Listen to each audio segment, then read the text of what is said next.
Bienvenue dans le dernier point de l'information. Madame, Monsieur, bonsoir. Tout de suite, les titres. Le chef de l'État, Alassane Ouattara, est arrivé ce vendredi dans la capitale malienne, Bamako.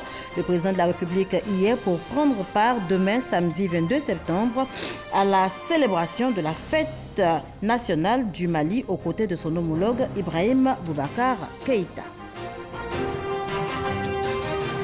Les matériaux de construction de nos logements, nous en parlons également ce soir. Face au règne du tout-béton qui contribuerait à maintenir la chaleur dans nos maisons, il existe le géobéton ou encore le panneau d'isolement thermique, des matériaux qui ont intéressé nos reporters Didier Nguessan et Franck Quadio.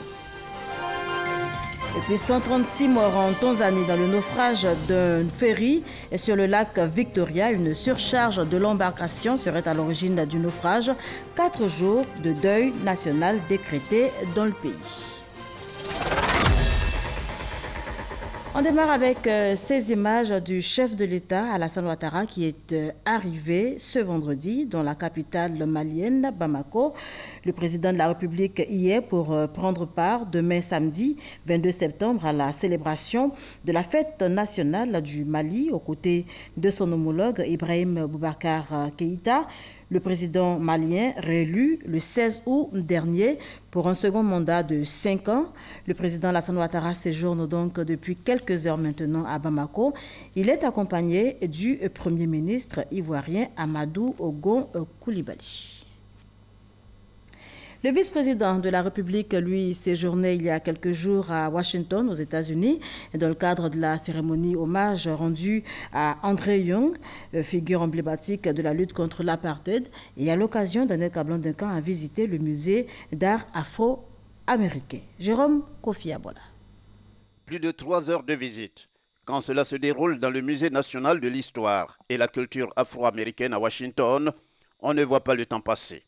Le vice-président de la République de Côte d'Ivoire, Daniel Kablan Duncan, en compagnie de André Young, au cours de cette visite, découvre, revit l'histoire des grandes mutations américaines, aux conséquences, selon lui, pas seulement négatives, mais empreintes d'espoir. Ce qui est important donc à noter, c'est la résistance qu'un certain nombre de nos frères africains ont portée, déjà pendant l'esclavage. On a vu des images terribles de répression. Et ensuite leur participation même à la guerre de sécession. On a vu tout le passage, le sommet, où il y a eu d'abord ce qu'ils appelaient donc le cercle des larmes, où l'eau tombait pour expier tout ce qui a été fait pendant cette période difficile, mais aussi toutes les réussites, que ce soit dans les différents domaines du sport, dans le domaine donc, de la musique, dans le domaine de la science, où nous avons vu donc ces Noirs américains, disons que se montrer et montrer qu'ils sont des hommes. Parce qu'à un endroit on a dit I'm American. Moi aussi, je suis américain. Et jusqu'à l'élection du président Obama, qu'on a vu aussi. Vous voyez, donc c'est une histoire qui est à la fois triste par ses débuts avec les députés, mais aussi l'histoire donc qui est porteuse d'espoir. Parce que maintenant, c'est une communauté qui est soudée et qui se bat pour ses droits et qui croit en l'avenir. Comme son nom l'indique, The National Museum of African American History and Culture raconte l'histoire de l'émancipation et la transformation de l'Amérique. Témoin privilégié de cette histoire, en tant que compagnon de feu Martin Luther King, l'ambassadeur André Young, selon le vice-président ivoirien, reste incontestablement l'un des leaders quant au processus de rapprochement des peuples américains et africains, surtout avec ses nombreux déplacements en Afrique. Des rizières, des champs, des fermes sous les eaux à Mbayakro. Les populations ont le sommeil troublé depuis maintenant quelques jours. C'est que le Nzi est sorti de son lit causant d'énormes dégâts. Aucune perte en vie humaine enregistrée, fort heureusement, mais les populations sont appelées à éviter les zones à risque. C'est ce que nous dit Soro Corona. De Boaké, accéder à la ville d'Mbayakro par la route est chose impossible depuis quelques jours. Une partie de cette route est envahie par l'eau sur une distance de 500 mètres pour une profondeur de 50 cm. En effet, depuis le lundi dernier, le Nzi est sorti de son lit. Conséquence des grosses pluies qui s'abattent sur la ville. Et du dimanche au lundi 17 septembre, il y a eu la montée des eaux et Lundi matin, nous avons pu constater la voie reliant Mbayakro à Bouaké est coupée en deux. Pour les natifs de Mbayakro, ce phénomène naturel n'est pas nouveau. Bon, normalement, c'est chaque 8 ans. Mais ces dernières années, ça fait 2 ans. L'année surpassée, on a eu ce cas-là. Cette année encore. Les années passées, sur la route de Bouaké, ça arrivait sur les genoux. Mais je crois là, c'est sur la hanche. Hein. De par son relief, la ville de Mbayakro est complètement encerclée par les eaux. Actuellement, nous sommes entourés d'eau.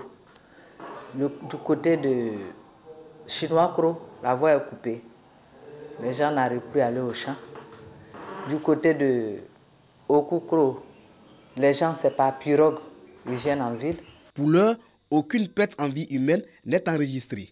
Cependant, les dégâts matériels sont énormes. Des rizières et plusieurs champs sont sous les eaux. Des fermes inondées. Ici, il y avait des champs de tomates, choux, carottes. L'eau envahit tout. Je pourrais dire que j'ai fait quelque chose de 4 hectares de riz et tout est sous l'eau. La porcherie commence à prendre le coup aussi. Au niveau des poulets, j'ai tout perdu. J'avais 450 poulettes. Chaque jour, le niveau de l'eau connaît une légère hausse. Pour éviter des surprises désagréables, les autorités administratives sensibilisent les populations tout en prenant des dispositions.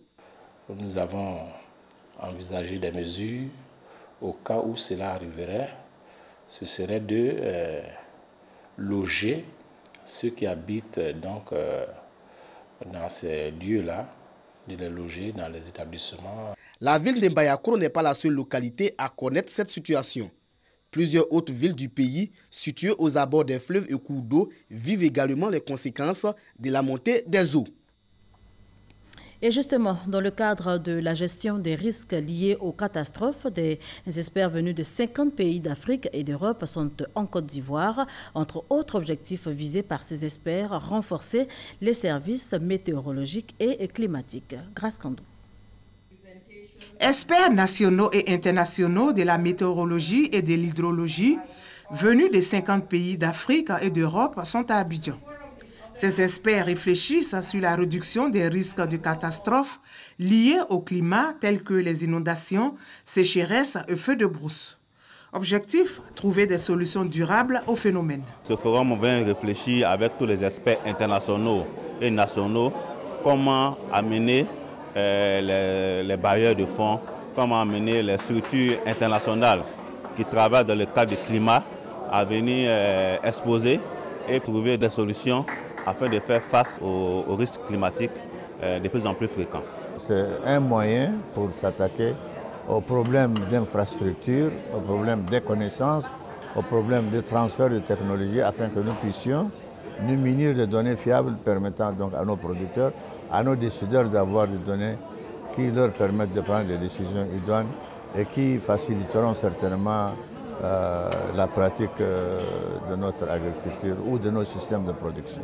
Pour aider les pays africains à moderniser leurs outils et systèmes météorologiques afin qu'ils puissent produire des prévisions précises et exactes, un programme dénommé Hydromet a été initié par la Banque mondiale en partenariat avec l'Agence française de développement et le Programme alimentaire mondial. Les matériaux de construction de nos logements. On en parle ce soir dans le cadre du dossier Vie d'ici. Face au règne du tout en béton qui contribuerait à maintenir la chaleur dans nos maisons, eh bien, il existe le géobéton ou encore le panneau d'isolement thermique, très peu connu, mais tout aussi avantageux sur le plan économique, mais également sur le plan écologique. Des alternatives, en tout cas, qui ont intéressé nos reporters Didier Nguessan et Franck Kouadio.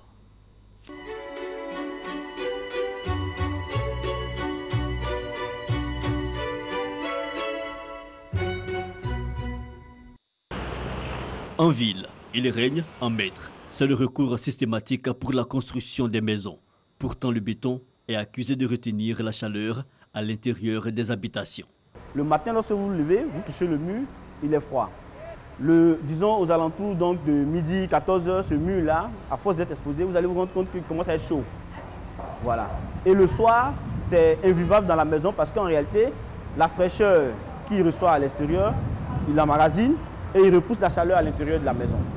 Solidité du matériau, usage simplifié avec du béton prêt à l'emploi. Ce sont quelques raisons qui justifient l'omniprésence du béton. Pour certains, son emploi relève du paradoxe sonotropique. Alors, pour baisser la température dans la maison, les architectes tiennent compte de certains paramètres. Il est important que l'architecte, dans son approche, puisse tenir compte de l'orientation des vents dominants et ensuite de l'ensoleillement. L'architecte orientera ses ouvertures de manière à réduire donc, la conservation de la chaleur donc, à l'intérieur de ce bâtiment. Des matériaux alternatifs existent. Le plus connu est le géobéton. Sa matière première, la terre, accessible et peu coûteuse, est stabilisée avec du ciment selon le ratio 6 ou 10 brouettes de terre pour un sac de ciment. Les briques de terre compactées utilisent très peu d'eau. L'usage du géobéton dans la construction des bâtiments n'est pas très répandu en Côte d'Ivoire. Le savoir-faire ne manque pas pour autant. C'est de la terre à laquelle on ajoute du ciment pour pouvoir avoir des blocs qui sont durs, qui résistent. Il est bon marché et il résiste aussi longtemps que le matériau classique, à condition qu'il y ait un minimum d'entretien. Donc il se conçoit comme tous les autres bâtiments et il se monte comme tous les autres bâtiments.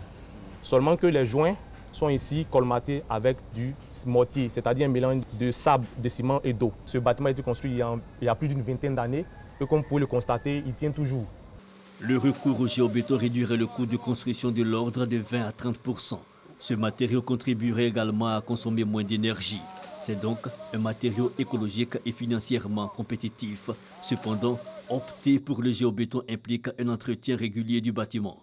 Autre solution, autre matériau, le polystyrène expansé ou panneau d'isolement thermique. C'est pas compliqué, on le coupe très facilement, on fait ce qu'on veut. C'est antisismique, c'est isothermique et puis ça permet d'insonoriser le bâtiment et tout le mur étant porteur. Et donc c'est facile à monter. Le maintien de la température ambiante de la maison contribue à réduire la consommation d'énergie du bâtiment. Ces panneaux préfabriqués, une fois assemblés et montés, sont autant solides qu'une maison classique. Acquérir une maison construite avec des panneaux d'isolement thermique est possible en Côte d'Ivoire dans le cadre des logements sociaux. Cependant, le polystyrène expansé pourrait revenir plus cher pour une construction individuelle, le matériau étant importé. Au-delà des matériaux de construction, l'ensemble de l'habitat doit contribuer à optimiser l'énergie. C'est le rôle des jardins ou rideaux verts. Dans le cadre d'un domicile, l'aménagement paysager peut revêtir plusieurs aspects. Les personnes qui nous contactent, dans un premier temps, c'est un souci d'esthétisme, de voir quelque chose de beau. Mais le plus du jardin, le plus des plantes, c'est qu'elles peuvent réduire la température. Une pelouse simple réalisée avec des professionnels coûte entre 100 000 et 150 000 francs CFA selon le gazon choisi. Un jardin complet de 50 mètres carrés est estimé à 500 000 francs CFA en moyenne. Ce budget n'est pas valable pour ceux qui ont la main verte et aiment jardiner eux-mêmes. Les plantes apportent de la fraîcheur dans les habitats. En plus d'un rideau vert, le choix du matériau de construction et la conception architecturale constituent les trois leviers pour réduire la chaleur dans les logements. 21 septembre 2018, journée internationale de la paix. À l'occasion, la Fédération pour la paix universelle a tenu un point de presse hier jeudi. L'organisation appelle les Ivoiriens à consolider la cohésion nationale.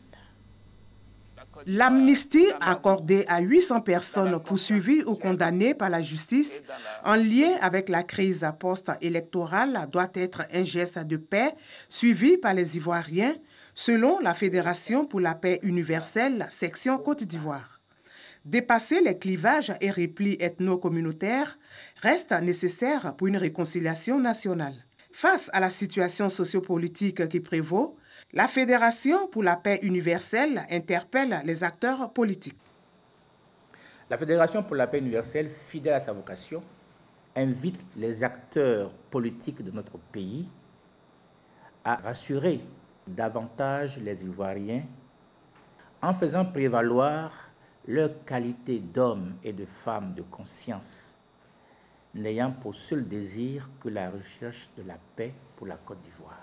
Le développement harmonieux de notre pays, que nous recherchons tous d'ailleurs, ne dépend que de notre capacité à privilégier l'intérêt général sur nos intérêts personnels et particuliers.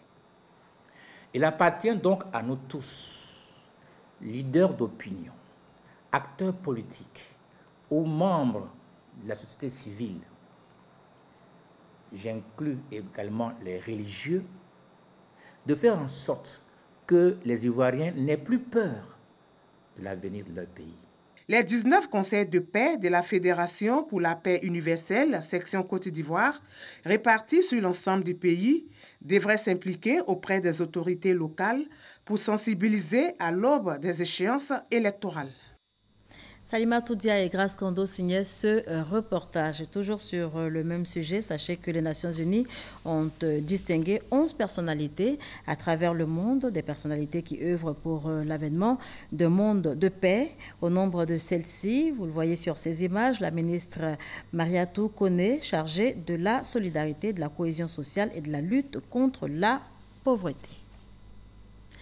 On poursuit en images avec l'ouverture du Conseil des ministres de l'UEMOA ce matin dans les locaux de la Banque centrale des États de l'Afrique de l'Ouest, BCEAO, une troisième session ordinaire axée sur l'analyse des informations contenues dans le rapport sur l'évolution récente, les perspectives économiques et financières de l'Union.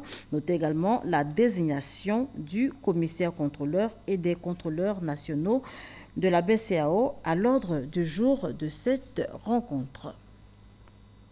On évoque à présent la rencontre entre le président du Sénat, Jano Ahoussou-Kouadio, et le président du Parlement de la CEDEAO, Moustapha Cissé. Les deux personnalités ont évoqué certaines préoccupations des parlementaires de la CEDEAO. C'est ce que nous rapporte Herman Guivet. Échange entre le président du Sénat ivoirien et le président du Parlement de la CEDEAO. Une visite de courtoisie qui revêt également un autre aspect, rendre compte au président du Sénat ivoirien, Ahoussou-Kouadio Jano, de certaines réflexions des parlementaires de la CEDEAO qui, depuis le 13 septembre dernier, sont en séminaire en Côte d'Ivoire. Nous avons l'obligation d'aller vers les dirigeants des États pour leur parler des difficultés que nous rencontrons dans la mise en œuvre de notre mission. C'est le sens qu'il faut donner à cette visite que nous venons de faire ici au Sénat. Des échanges enrichissants pour les deux parties. Ils nous ont fait l'état des lieux, tout le travail qui a été fait. Et bientôt le Sénat ivoirien, à travers ses sénateurs, va aller prendre sa place dans le Parlement de la CEDEAO afin d'apporter sa contribution pour construire ce bel édifice qu'est le Parlement de la CEDEAO. Nous avons formulé le vœu que le Parlement de la CEDEAO vienne s'installer à Yamoussoukro, qui est le siège officiel du Sénat ivoirien, afin que la Côte d'Ivoire, qui a été absente pendant 10 ans au Parlement de la CEDEAO, retrouve sa place dans toute sa splendeur, dans le cadre de la CEDEAO. Zone de libre-échange continentale africaine, rôle des communautés économiques régionales, le thème de ce séminaire qui a rassemblé les parlementaires de la CEDEAO sur le sol ivoirien, un thème qui épouse pleinement la vision d'une intégration réussie des peuples. La jeunesse de Daloa veut contribuer au développement de sa région. Pour ce faire, elle s'organise et elle peut compter sur le soutien du ministre Albert Mabry-Touakeus, fils lui-même du Grand Ouest. Albert Mabry-Touakeus qui les a entretenus lors d'une cérémonie d'investiture qu'il parrainait justement. Albert Mabry-Touakeus à l'investiture du bureau de la jeunesse de Daloa dans la région du Haut-Sassandra. Une initiative de cette jeunesse en vue de recevoir des orientations du parrain sur l'entrepreneuriat. Au cours de cette investiture, le chef central de Daloa et le président des chefs de communauté allochtones ont montré leur gratitude au ministre Mabry pour ses actions de développement et de renforcement de la cohésion sociale entre les populations du Haut-Sassandra. Albert Mabry-Touakeus, parrain de la cérémonie, a exhorté la jeunesse à initier des projets porteurs d'emploi afin de saisir les nombreuses opportunités de financement. Le ministre a également rappelé les liens historiques qui unissent le peuple aidant et les a exhortés à tourner le dos aux querelles. C'est une même communauté et nous devons être ensemble pour être forts. En venant ici aujourd'hui, mon message, c'était que ces liens-là, nous les entretenons. Que rien ne les trahisse, que rien ne les fragilise, que rien ne nous éloigne les uns des autres. Parce que c'est ensemble que nous allons gagner tous les combats. C'est dans la confiance retrouvée, la confiance réciproque que nous allons gagner tous les combats pour le développement. La cérémonie s'est achevée par des prières et des bénédictions pour la stabilité et la paix durable en Côte d'Ivoire. Les journalistes ivoiriens impliqués dans la lutte contre la tuberculose, maladie infectieuse qui peut être évitée et traitée, mais qui malheureusement continue de causer de nombreux décès en Côte d'Ivoire. Un séminaire de formation des journalistes est donc organisé pour accentuer la sensibilisation et c'est avec Christian Dago et Franck Quadio qu'on en parle. Une vingtaine de journalistes, membres de l'Association des journalistes d'investigation de Côte d'Ivoire formés sur la tuberculose, les types de tuberculose, les facteurs d'éclosion de la maladie, le dépistage et le traitement, l'interaction entre la tuberculose et le VIH sont autant de problématiques abordées à ce séminaire. Faire l'examen et informer le malade. Le conférencier Dr Diaby Moustapha a salué l'initiative de l'ONG Alliance à Côte d'Ivoire. Il a mis l'accent sur la prise en charge des malades et le risque zéro concernant le traitement. La rencontre donc de ce matin a pour objectif de mettre à la disposition des journalistes les informations fiables sur la maladie en termes de définition, en termes de mode de transmission, en termes de modalités de traitement, de centres où la prise en charge peut être faite, mais également les efforts consentis par l'État dans le sens de l'accessibilité des populations aux soins tant préventifs que curatifs et surtout les moyens de prévention. À une semaine du sommet de l'ONU sur la tuberculose qui se tiendra à New York aux États-Unis, organisateurs et participants s'en félicitent. La lutte contre la tuberculose demande l'engagement de l'État à tous les niveaux. Dans toute la stratégie de lutte contre la tuberculose, c'est l'engagement de l'État qui est le pilier essentiel dans la lutte contre la tuberculose. Donc d'ici, les journalistes d'investigation vont être le porte-voix de la communauté auprès de ces décideurs en leur demandant de prendre des actions concrètes pour éradiquer la tuberculose. Il faut mieux maîtriser le sujet qu'on aborde avant de le traiter.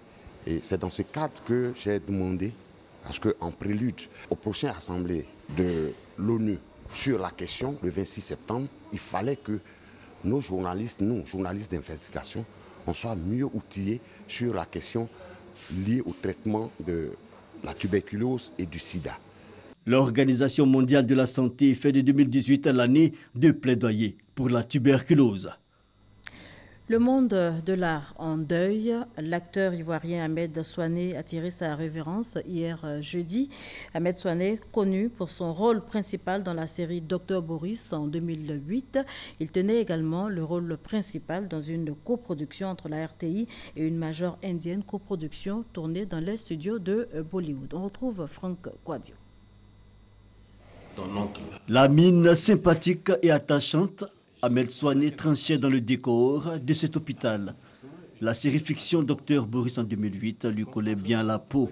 Hélas, Ahmed Souané, hier 20 septembre, a laissé entendre son dernier coup de clap en début de soirée dans une clinique de la place.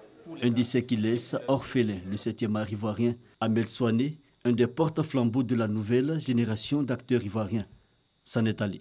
Sa carrière cinématographique est lancée en 2001 avec Sidiri Bakaba dans Roue libre, mais il est révélé au grand public par son rôle dans Caramel de Henri Duparc en 2005 et surtout Dr Boris en 2008. Son dernier projet, il ne le verra pas éclore, il était le personnage principal d'une série Au milieu d'un rêve, une série de 26 épisodes réalisée par une major de Bollywood en Inde en coproduction avec la radio-télévision ivoirienne RTI. À Trècheville, dans la cour familiale, son jeune frère, effondré autour de lui, des admirateurs et des proches parents, lui venus en soutien, ses amis artistes, des acteurs et des comédiens. Tous sous le choc, les obsèques dans la pure tradition musulmane fixées pour le samedi 22 septembre. Pas que les comédiens, nous parlons de tous les artistes avec grand A, hommes de culture, à rendre un vibrant hommage demain à partir de 10h ici à Ahmed Souané. Une journée donc pour rendre un dernier hommage à l'homme. Adieu l'acteur, adieu l'artiste. Bonjour Maria, bien dormi malgré mon séjour. Adieu l'acteur, adieu l'artiste, vous l'avez dit, Franco adieu. L'actualité internationale nous conduit ce soir en Mauritanie, au Ghana et en Tanzanie, où l'on enregistre 136 morts après le naufrage d'un ferry sur le lac Victoria.